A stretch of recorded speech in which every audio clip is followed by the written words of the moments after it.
আমরা বাঙালি জাতি এমন এক জাতি, দাঁত থাকতে দাঁতের মর্ম বুঝি না, দাঁত হারানোর পরে বুঝি দাঁত কি জিনিস। ডক্টর মোহাম্মদ ইউনূস তার পদত্যাগের জন্য, তারে সরানোর জন্য আমরা কত কিছুই না করতেছি, কত আন্দোলন না করতেছি। আজকে যদি ডক্টর ইউনূস এই দেশে থেকে সরে যায়, প্রধান উপদেষ্টা পদ থেকে যদি উনি সরে যায়, উনি যদি পদত্যাগ করেন, ক্ষতি কাদের হবে? আমাদেরই হবে। কেন? তার কারণ হচ্ছে ডক্টর ইউনূস যদি পদত্যাগ করে বাংলাদেশ ছেড়ে অন্য দেশে গেল, ক্ষমতার প্রতি যে তার লোভ, তাও কিন্তু সে মূলত চাচ্ছে এই দেশটারে স্বয়ংসম্পন্ন করতে। আমরা তাকে সুযোগ দিচ্ছি না। তার কারণ হচ্ছে তার পিছনে কিন্তু বহুত বড় একটা চাল আছে, অনেক বড় একটা চাল। সে চালটা হচ্ছে আমাদের পার্শ্ববর্তী রাষ্ট্রের। যদি এই ডক্টর ইউনূস ক্ষমতায় থাকে, তাহলে তাদের জন্য অনেক ক্ষতিকর। যেমন মনে করেন এই ফারাক্কার বাঁধের চিন্তা ভাবনা আসছে, চীন সহযোগিতা করতেছে ডক্টর ইউনূসের সাথে।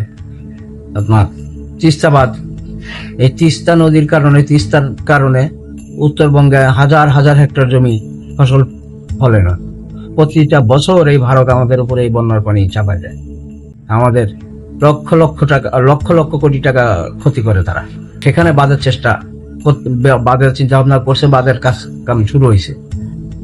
আবার ওই রংপুর বা দিনাজপুরের এদিকে দেখেন বিমান ঘাঁটি করতেছে।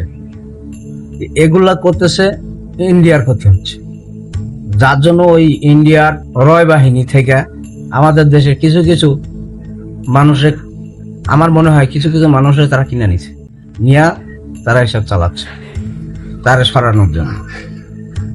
এইটুক চিন্তা করে না যে সে যদি সইরা যায়, সে যদি পদত্যাগ করে, তার কোনো ক্ষতি হবে না, তার বিন্দু পরিমাণ কোনো ক্ষতি হবে না, তার মান সম্মানের ক্ষতি হবে না, আরো মান সম্মান বাড়বে।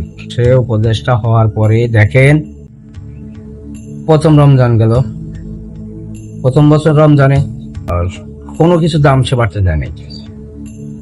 সব আমাদের মতো গরিব মানুষের ক্রয় ক্ষমতার ভিতরে যায়। গেল রোজার ঈদ, সারা দেশে যানজট থাকতো, এবার কিন্তু কোনো যানজট হয়নি। পোশাক খাতের দিকে চিন্তা ভাবনা করেন, হাজার হাজার মিলিয়ন ডলার কাজ আসছে বাংলাদেশে। আর এখন যদি ডক্টর মোহাম্মদ ইউনূস চলে যায়, তারা তো এই দেশে থাকবে না, এটি সব ওই পার্শ্ববর্তী রাষ্ট্রে নিয়ে যাবে।